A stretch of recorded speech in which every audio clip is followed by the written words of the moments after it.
할렐루야.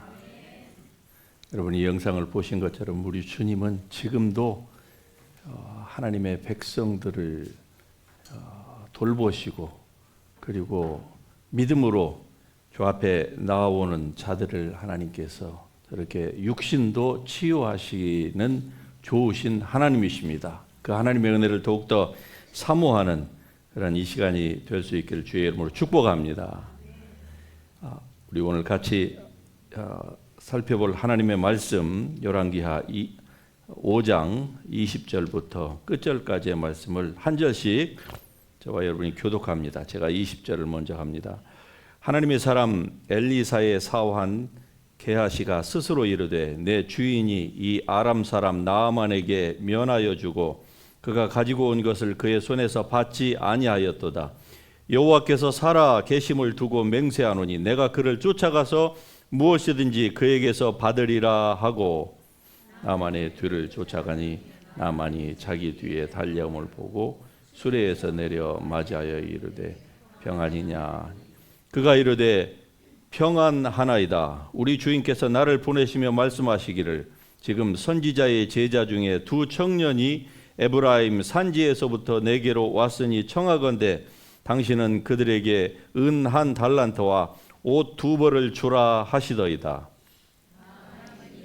바라건대 2달란트를 받으라 하고 그를 강권하여 은 2달란트를 전대에 넣고 메고 옷 2벌을 아울러 두 사환에게 지우매 그들이 게하시 앞에서 지고 가니라.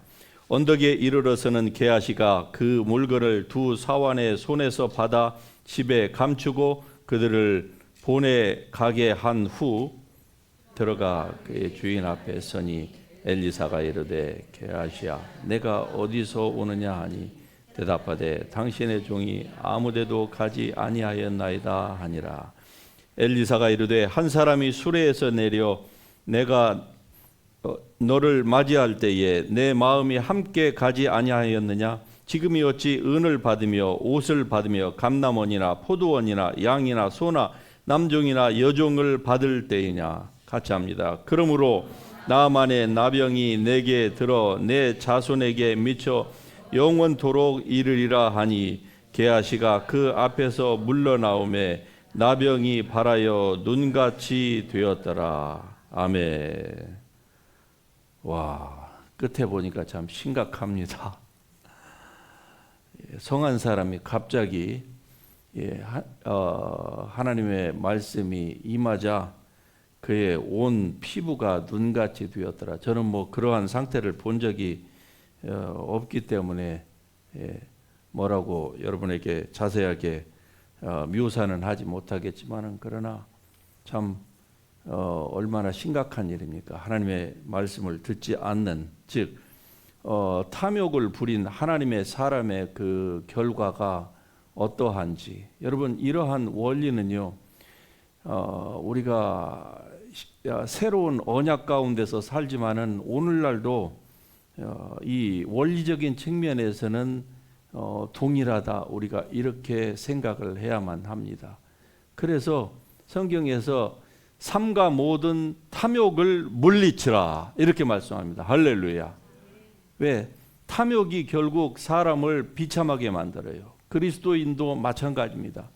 구원받은 하나님의 백성임에도 불구하고 우리가 세상적인 탐욕을 부릴 때에 결국 순간적으로는 잘 되는 것 같아요. 그러는데 결국 시간이 지나고 나면은요, 이런 비참한 결과를 육신의 삶 가운데에서 불러들인다는 것이죠.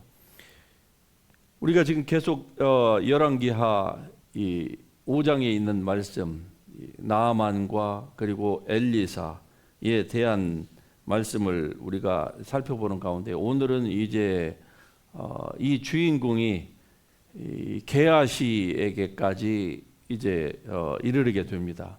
여러분, 성경에서는 게하시가 이 엘리사의 사환이다, 종이다 그랬지만 오늘날로 말하자면은 이 엘리사는 신학교의 학장 또는 총장일 것이고 이 게하시는 그 밑에 secretary, 아마 비서실장 정도 될 것입니다. 그러니까 단순한 우리 한국식으로 돌쇠가 아니죠. 계하시는 그런 존재가 아닙니다.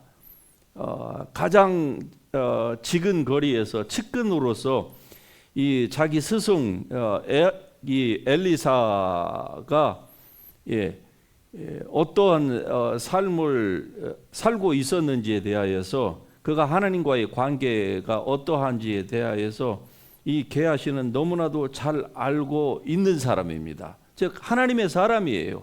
오늘날로 말하자면 그리스도인이다 그 말입니다. 그런데 그리스도인이 이렇게 마지막을 비참하게 살아갈 수가 있느냐? 얼마든지 그럴 수가 있다 이 말입니다. 왜냐하면은 하나님의 법칙은 그리스도인이라고 해서 예외가 아닙니다. 오히려 그리스도인이기 때문에 하나님의 법칙은 더 철저하게 적용이 된다고 하는 사실을 우리가 간과해서는 안 될 줄로 믿습니다. 할렐루야. 세상 사람은요, 세상의 법만 저촉을 받아요. 법에만. 그런데 하나님의 사람은요, 하늘의 법까지 저촉을 받습니다. 그렇기 때문에 우리가 이러한 사실을 망각하고 살면은 절대로 안 된다고 하는 것을 오늘 이 말씀 가운데서 우리에게 다시 한번 하나님이 강하게 교훈을 주고 계시는 줄 믿습니다. 게하시 보세요. 자기의 원하는 것을 이루기 위하여서 자기 스승이 했던 그대로 내가 여호와의 사심을 두고 맹세하노니, 아니 엘리사는 이 말을 이 나아만과의 관계에서 그가 가져온 예물을 받지 않겠다. 왜 그랬을까요? 그 이전의 것들을 보고 이후에도 보면은 지금 이 엘리사가 운영하는 선지학교, 신학교가 굉장히 재정적인 어려움을 겪고 있다고 하는 사실을 우리가 잘 압니다. 그런데 지금 현재 커런시로 말하자면은 한 신학자에 따라서 약간 계산법이 틀리던데 80만 불에서 $1,000,000예요. 이 나아만이 가져온 이 예물이. 그런데 그걸 받으면 얼마나 도움이 되겠습니까? 그러는데 그걸 안 받는데 그냥 안 받는 게 아니라 내가 여호와의 사심을 두고 맹세하노니. 여러분도 중요할 때 여호와의 사심을 두고 맹세하실 수도 있습니다. 그러나 조심하셔야 돼요. 조심하셔야 돼요.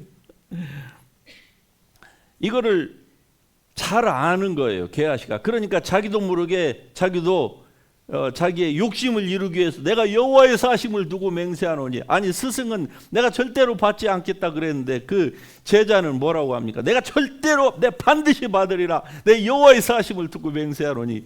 이렇게 얘기하잖아요. 여러분, 하나님의 이름을 망령되이 일컫는 오늘날의 문화가 얼마나 많습니까? 특별히 우리가 사는 이 미국에서 영어 표현 가운데에 그 사람들이 오마이 세크레터리 오마이 또 그것뿐입니까? 예수 그리스도의 이름을 안 좋을 때 갖다가 그냥 거기다 갖다가 붙여가지고 하는 거. 여러분, 이 사람이 한 이 모든 말이 결국 마지막 심판 때, 지금은 모르죠. 심판 때에 그 모든 말들이 다 네가 한 말이 너를 심판하리라 주님께서 말씀하시잖아요. 성경은 이것만 말씀하는 게 아니에요. 내 하나님 여호와의 이름을 망령되이 일컬지 말라. 만일에 망령되이 일컬으면 율법에 의하면 어떻게 되는 줄 압니까? 그걸 들은 사람이 먼저 증인을 하고 두세 사람이 증인으로 윈네스로 선 다음에 돌로 쳐서 죽이라고 했습니다. 한마디로 여호와의 이름을 망령되이 일컫는 것은 사형죄에 해당한다 이 말이죠. 예수님은 이 부분에 대해서 싹군 목자라 이렇게 예수님께서 표현을 하여요.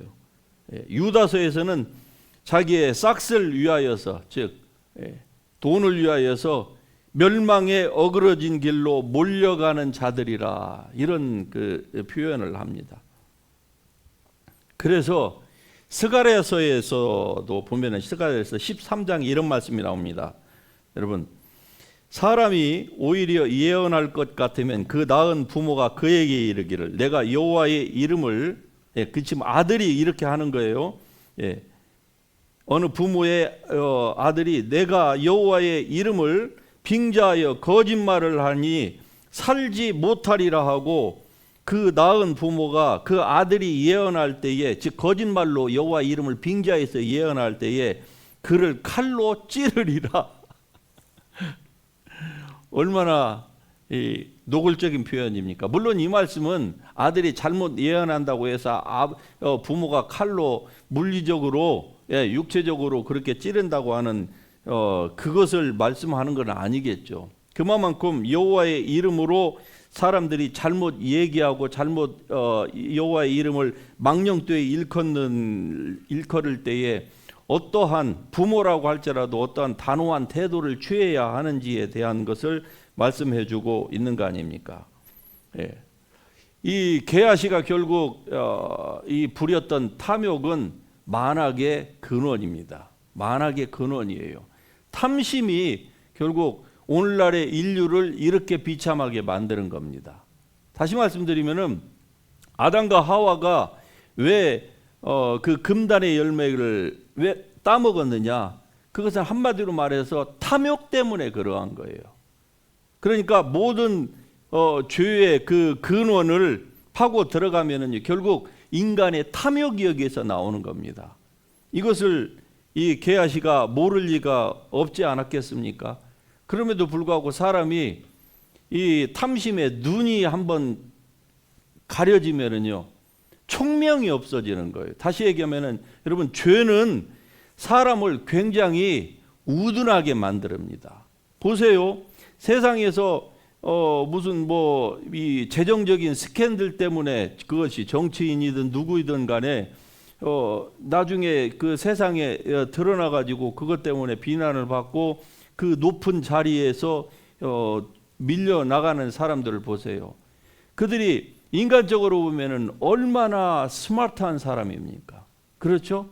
그러는데 나중에 보면은요, 결국 평범한 사람도 그분들처럼 그렇게 스마트하지 않은 사람도 어떻게 저렇게 말도 안 되는 저런 일을 했을까?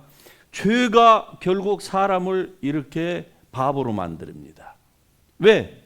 눈을 가리는 거예요. 이 판단력을 흐리게 만든다, 이 말입니다. 그래서 여러분, 우리는 항상 주님만을 사모해야 될 줄로 믿습니다. 모든 탐심을 물리치라. 할렐루야. 여러분 속에 들어오는 크고 작은 탐욕, 탐심을 우리가 작은 것부터 물리칠 줄 알아야만 합니다. 작은 탐심이 결국 우리 이 속담에 있는 것처럼 무슨 도둑이 뭔 도둑 된다고요? 작은 것이 결국 큰 화를 불러오는 데까지 사람이 처음에는 뭔가가 반응을 합니다. 양심이라고 하는 것이 반응을 해요. 그런데 조금 시간이 지나면은요, 이게 똑같은 일을 자꾸 반복을 해보세요. 거짓말도 한 번 하고 두 번 하고 반복해 보세요. 그러면은 왜 거짓말을 하는 사람이 그토록 이 계속적인 그 말도 안 되는 거짓말을 할까요? 그것은 한 번, 두 번 거짓말 하는 것이 결국 그 사람의 양심을 화인맞은, 즉 아무런 감각이 없도록 만들어 버리는 거예요.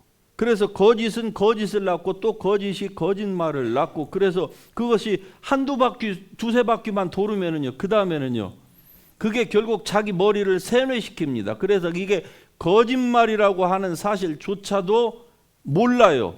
그리고 그 사람 머릿속에서는 그것이 진짜로 여겨집니다. 그래서 사람들이 얘기할 때에 전혀 평범한 사람 같으면 거짓말을 할 때에 어떻습니까? 막 얼굴도 다 모습에서 다 드러나잖아요. 일반적인 순진한 사람들은. 그런데 여기에 한번 무뎌진 사람은요, 절대 그런 것들을 얼굴로도 나타나지 않는 거예요. 왜? 이미 양심이 전혀 반응을 안 하는 거예요. 우리가 운전할 때에 자주 느끼는 바인데, 템퍼처가 전혀 이 변화가 없는데 갑자기 막 확 더워질 때가 있죠. 예? 운전하다가 갑자기 막 급박한 상황을 맞이해서 누가 이렇게 들어온다거나 내가 실수를 했다거나 그래서 정신이 그냥 확 깰 때에 그때는 어떻습니까? 갑자기 몸이 막 후끈 달아오르잖아요. 그 순간이 여러분 가만히 생각해 보세요. 1초도 안 됩니다. 1초도 안 돼요. 이게 무슨 말인 줄 압니까? 사람의 이 심령의 반응이 사람의 몸을 이와 같이 순간적으로 올렸다가도 내렸다가도 한다는 거예요. 그런데 이 심령이 제가 말씀드리려고 하는 것은 이 심령이 딱 감각이 없어진다고 생각해 보세요. 흰센병 환자처럼 뜨거운 것을 만져도 차가운 것을 만져도 손이 지금 영향을 받아서 이걸 아주 심각한 문제에 직면함에도 불구하고 느끼지 못하는 것처럼 사람의 양심이 개아시처럼 이럴 수가 있다는 겁니다. 이 상황이 전개되었을 때에 이 뭐라고 얘기합니까? 엘리사가 그의 종에게 네가 어디 갔다 왔느냐 그러자 뭐라고 얘기하죠? 예? 선생님 나 아무 데도 안 갔는데요. 아니 무슨 말씀하세요? 제가 가기는 어딜 갔다고 합니까? 그러니까 여기서 게하시는 크게 세 가지의 거짓말을 지금 하는 거예요. 첫 번째, 자기 스승의 이름을 팔은 이 거짓말 죄를 짓습니다. 그리고 그 예물을 받았는데 그 예물을 전혀 학교의 세크레터리니까 학교가 얼마나 어려운지를 잘 알지 않습니까? 그러면은 양심이 조금이라도 있으면은 받은 것을 어떻게 일부라도 학교에 내놔야 되지 않겠습니까? 그런데 전혀 하지 않지요. 세 번째, 엘리사가 묻는데도 또 거짓말을 내요. 자 보세요. 여기서 이제 스승과 제자의 이 관계가 나옵니다. 이 게하시가 문둥병이 들어서 자기와 자기 자손이 성경에 보면 영원이라고 되어 있습니다. 영원히. 이 말이 무슨 말입니까? 이 게하시는 누군가에게는 아버지였을 것이고 손자 그 할아버지가 되지 않았겠습니까? 그 한마디로 조상이에요. 그런데 이 사람의 이 한 사람의 잘못 때문에 이 문둥병이라고 하는 이것이 DNA로 말하자면 유전병으로 내려와서 그 자자손손으로 내려간다는 거 아닙니까? 부모의 죄가 얼마나 무서운지를 이 말씀 가운데서 우리에게 다시 한번 또 깨닫게 합니다. 한마디로 탐심은 무서운 겁니다. 그래서 예수님께서 삼가 모든 탐심을 물리치라. 사람의 생명이 그 소유에 넉넉한 데 있지 아니하니라. 할렐루야. 여러분은 세상의 모든 탐심, 뭔가 육신적인 탐심들이 우리 모두에게는 다 있어요. 우리가 사는 한 이 탐심은 늘 우리에게 크고 적게 사람에 따라서 달라질 따름이지 다 있습니다. 그러나 이 탐심을 따라간 결과는 결국 게하시와 같이 그리스도인들도 이 땅의 육체는 그렇게 망할 수가 있다는 겁니다. 그러므로 이 말씀을 통하여서 우리를 비참한 가운데로 몰아넣으려고 하는 이 크고 작은 탐심을 여러분 다 물리실 수 있길 주의 이름으로 축복합니다. 그것이 들어올 때에 어떻게 해야 될까요? 오직 주님만을 바라봐야만 합니다. 오늘 이 본문 말씀을 통해서 이 엘리사가 게하시에게 그래요. 아니 지금이 어떤 때냐? 지금이 어떤 때인데 네가 이렇게 반응을 하고 네가 이렇게 살아가느냐라고 지금 스승이 얘기를 하지 않습니까? 보세요. 26절에 보면은 한 사람이 수레에서 내려 너를 맞이할 때에 나의 마음이 너와 함께 하지 아니하였느냐. 지금이 어찌 보세요. 은을 받으며 옷을 받으며 감남원이나 포도원이나 양이나 소나 남종이나 여종을 받을 때이냐. 이렇게 얘기하잖아요. 이게 무슨 말인 줄 아시겠습니까? 이 지금 이 엘리사는 하나님의 성령의 그 은사를 통하여서 지금 이 게하시가 이 돈을 받아가지고 무엇을 할 것인가 하는 게하시의 마음을 지금 다 읽고 있는 거예요. 게하시는 지금 어떻게 생각합니까? 이것을 돈을 받으면은 이것으로 이 은과 옷과 감남원과 포도원과 양과 소와 남종과 여종을 자기가 지금 부리겠다고 하는, 왜냐하면 그 돈이 그 정도의 충분한 가치가 당시로는 되었기 때문에 그런 거 아닙니까?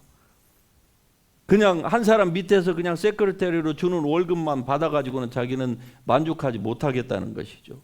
자기도 한번 이 세상에 태어났으면은 다른 사람처럼 보란 듯이 은과 옷과 감남원과 포도원과 양과 소와 남종과 여종까지 거느리면서 한번 살아봐야 되지 않겠느냐. 이 말을, 이 생각을 지금 하고 있는데 그의 스승 엘리사는 그의 마음까지 지금 다 읽고 있는 거예요. 여러분, 하나님의 성령의 은사가 놀랍지 않습니까? 할렐루야. 지식의 말씀의 은사로 게하시가 가서 누구를 만날 때에 성령께서 그에게 다 가르쳐 주시는 거예요. 그리고 그가 한 말을 그의 귀가 멀리에서도 지금 다 듣고 있는 거예요. 이건 육신적인 귀를 얘기하는 거 아닙니다. 청력을 얘기하는 게 아니에요.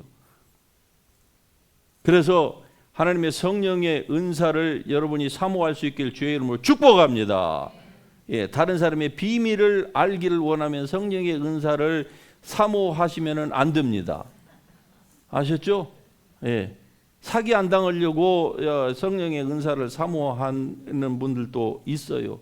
다른 사람에게 자기가 얼마나 능력이 있는지를 과시하기 위하여서. 아닙니다. 여러분, 하나님은 우리의 그 얄팍한 수에 절대로 넘어가시는 분이 아니에요. 여러분이 정말로 주님의 일을 하고 싶다는 강렬한 마음이 있고 주의 말씀을 여러분이 사모하고 주의 뜻대로 여러분이 인간적인 모든 탐심과 욕심과 이러한 야망을 버리고 하나님의 뜻대로 여러분이 살아가려고 할 때에 주의 말씀을 붙들고 여러분이 기도하면은 하나님께서 엘리사와 같은 이러한 은혜를 오늘날도 하나님이 주시는 것입니다. 그러므로 하나님의 은혜를 여러분이 간절히 사모할 수 있기를 주님의 이름으로 축복합니다. 탐심의 결과는 정말로 인간을 비참하게 합니다. 보세요. 마지막으로 지금 이 문둥병이, 나아만에게 있던 문둥병이 옮겨가기 전에 이 스승으로서 한번 기회를 주잖아요. 다 알고 있는 거예요. 그런데 기회를 줘요. 네가 어디 갔다 왔느냐. 만일에 이때 여러분, 게하시가 자기 스승을 다 알잖아요. 자기 스승은 죽은다도 살린 것을 압니다. 또 도끼가 물에 빠졌을 때에 그 도끼를 그 무거운 쇳덩어리가 호수에 가라앉았는데 그거를 그냥 나뭇가지 하나 던져갖고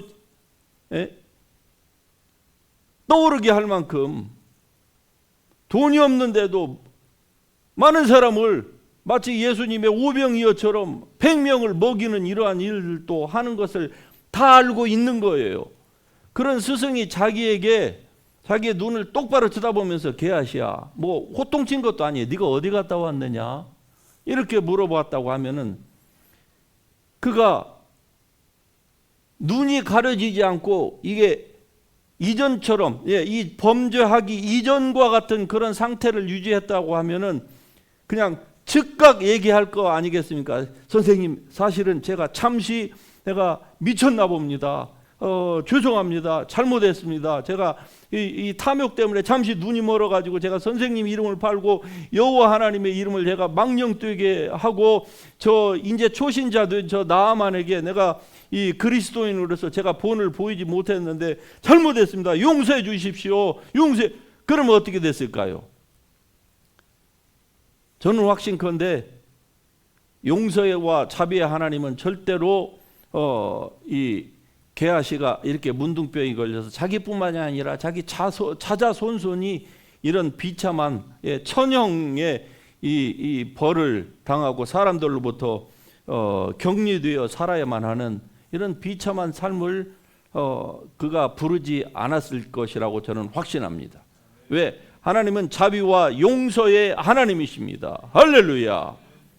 그래서 예수님께서 70번씩 7번이라도 용서해 주라고 하시잖아요. 이게 우리를 향하신 하나님의 뜻입니다. 그러나 조건이 한 가지가 있어요. 그것은 뭡니까? 요한일서 1장 9절에 있는 말씀처럼 너희가 너희 죄를 자복해야만 합니다. 회개해야만 합니다. 자기 죄를 회개하지 않으면은요, 하나님도 어떻게 하실 수가 없는 거예요. 왜? 하나님께서 만들어 놓으신 이 법칙이라는 것이 있습니다. 이 세상에 만유인력의 법칙이 있고 무슨 법칙이 있듯이 그 법칙처럼 하나님이 만들어 놓으신 영적인 죄와 사망과 생명의 법칙이 있는 거예요. 이 법칙에 한번 사람이 딱 걸려 들어가면은요, 어쩔 수가 없는 거예요. 그리스도인이라고 할지라도. 영으로는 천국 가지만 그러나 이 지상에서는 이 게하시처럼 이렇게 문둥병이 걸려가지고 비참한 남은 생애를 살아갈 수밖에 없는 것입니다. 그래서 기회를 주잖아요. 그런데 이 기회를 이 게하시는 어떻게 합니까? 그것마저도 다 날려버리는 거예요. 예. 이러한 것은 오늘날에도 동일합니다. 적지 않은 그리스도인들이 신앙생활을 하면서 교회를 다닌다고 하지만은, 그러나 자기의 인생 철학이나 야망이나 자기가 가지고 있는 어떤 생각들을 버리지 않으려고 해요. 그냥 예배만 참석하고 그냥 종교적인 행위만 하고 적당하게 그냥 양심만 달래려고 하는 거예요. 오늘날 여러분이 잘 알다시피 미국에서 가장 큰 교회, 가장 유명한 설교자요, 목회자요 교회를 꼽으라고 하면 텍사스에 가면 있습니다. 그런데 그가 자기가 전하는 복음이 이상한 strange gospel, another gospel이라고 하는 것을 모를까요? 그의 아버지로부터 배웠는데 모를 리가 없지요. 그런데 그분은 욕심의 눈이 멀어가지고 계속적으로 사람들을 이 거짓 가스펠로 일으켜 세워온다고 하는 그 명목하에 사람들이 듣기 좋아하는 말만 하는 거예요. 사람들이 듣기 좋아하는 말만. 그렇게 하면 어떻게 될까요? 사람들이 자기가 원하는 말을 들으니까 주머니가 풍성해지죠. 마음이 풍성해지니까 없는 돈도 갖다가 자꾸 내는 것이죠. 그러니까 교회는 나날이 미국에서 지금 가장 번성하는 부흥하는 교회가 아닙니까? 자기만 망하면 되는데 왜 자기를 따르는 그 수만 명의 사람들까지 전부 다 이 구렁텅이로 멸망으로 이끌어가는지, 결국 탐욕이 이것을 부르는 것입니다. 여러분, 하나님의 은혜만이 우리를 살리는 줄 믿습니다. 그러므로 하나님의 말씀을 사모하십시다. 탐욕이 아니라 오직 주 예수 그리스도만을 여러분이 간절히 사모할 수 있길 주의 이름으로 축복합니다. 너희가 그리스도와 함께 다시 살리심을 받았으면 위의 것을 찾으라. 할렐루야. 여러분, 항상 위의 것만을 찾는 여러분이 되시기를 바랍니다. 육신을 따라서 살면은요, 결국 거기에는 멸망밖에 없는 거예요. 그러나 하나님의 성령을 따라서 살면은요, 여러분의 삶이 행복해집니다. 할렐루야. 좀 덜 벌어도, 좀 가난해도, 내가 원하는 것을 다 갖지 못해도 마음이 평안하고 하나님과의 시온의 대로가 열려 있으니까 기쁨이 넘치는 거예요. 할렐루야. 그러므로 작은 탐심, 큰 탐심, 이 모든 것들을 우리가 순간순간 물리칠 줄 알아야만 합니다. 한번 했다고 해서 그 다음에 다른 것들이 안 오는 것, 우리가 사는 세상은 그렇지가 않습니다. 바닷가에 가보면은 작은 파도, 큰 파도가 끊임없이, 바다가 존재하는 한, 내가 살아있는 한 파도는 계속적으로 밀려오는 거예요. 그때마다 우리는 큰 것 작은 것들을 다 물리칠 줄 알아야만 합니다. 작은 탐욕이 이와 같이 비참한 결과를 불러일으켰던 것처럼 우리가 하나님의 은혜를 사모하고 나 자신을 좀 절제하고 하나님의 뜻대로 살아가려고 할 때에 하나님은 여러분의 삶에 예비하신 그 모든 여러분이 생각하는 것보다 훨씬 더 좋은 것들을 하나님이 주실 줄로 믿습니다. 그러므로 성령의 음성을 들으시고 여러분의 양심이 완전한 건 아니에요. 그러나 양심은 우리를 어느 단계까지 우리가 완전히 흑암 가운데로 빠지지 않도록 우리를 인도하는 호롱불과 같습니다. 그러나 양심이 우리를 구원에 이르게 할 수는 없는 거예요. 그러므로 여러분, 세상에 법 없이도 산다고 하는 사람들이 구원받지 못하는 이유가 그들의 양심이 악해서가 아닙니다. 양심은 하나님께로 인도하는 데까지는 안 된다 이 말이죠. 그래서 우리가 복음을 전해야만 하는 것입니다. 복음을 전파할 때 사람들이 구원받고 여러분이 구원받은 것처럼 다른 사람도 그렇게 여러분이 구원할 수가 있는 것입니다. 결과적으로 여러분, 이 작은 탐심으로 말미암아서 이 게하시라고 하는 한 인물이 얼마나 힘든 삶을 살았을까요? 그 남은 생애는 얼마나 그가 후회하면서 그때에 선생님이 나에게 물어봤을 때에 그때 내가 이렇게 했었더라면은 얼마나 그가 안타까운 마음을 가지고 남은 생애를 살았을지 우리 생각만 해봐도 참 안타까울 따름이 아니겠습니까? 여러분, 하나님은 여러분을 사랑하십니다. 그래서 오늘도 이 말씀을 통하여서 여러분이 욕심내는 것이 있다고 하면은 오직 하나님과 예수 그리스도와 복음과 주의 뜻대로 살겠다고 하는 이거 한 가지만을 여러분이 거룩한 욕심으로 채울 수 있기를 주의 이름으로 축복합니다. 그러면 하나님께서 여러분에게 함께 하실 것입니다. 하나님이 여러분에게 예비하신 충만한 복을 여러분에게 내려 주실 것입니다. 할렐루야, 할렐루야. 이런 은혜가 여러분의 삶에 다 충만할 수 있기를 주의 이름으로 축복합니다. 아멘. 우리 같이 일어나셔서 찬양하십시다. 여러분, 우리가 사는 동안에 오직 하나님만을 바라보면서 사십시다. 먹을 것과 입을 것이 있은즉 족한 줄 알라 말씀하신 그 하나님은 우리로 하여금 사족하는 삶을 살게 하신 것이지 우리가 가난하게 살도록 그것이 우리에게 드리워진 운명이 아닙니다. 하지만 지나친 욕심과 탐심은 오히려 우리에게 화를 불러온다고 하는 것을 오늘 성경을 통해서 우리에게 다시 한번 하나님께서 일깨워주고 계십니다. 이제 우리가 구해야 될 것은 거룩한 오직 하나님으로 예수 그리스도로 오직 복음으로 풍성한 부자가 되겠다고 하는 그러한 삶을 여러분이 온전히 추구하실 수 있기를 주의 이름으로 축복합니다. 이 시간에 주님의 은혜를 구할 때에 하나님이여, 내가 주님의 뜻대로 살기를 원합니다. 오직 예수 그리스도에 대하여서 내가 부요한 자가 되기를 원하오니 주의 성령을 부어 주시옵소서. 오직 주님을 따라가면은 주님께서 물질이 우리를 따라오게 하는 줄 믿습니다. 그러므로 주님만을 구하십시다. 이 시간에 주의 이름 한번 동성으로 부르면서 우리가 같이 한 목소리로 기도합니다. 주여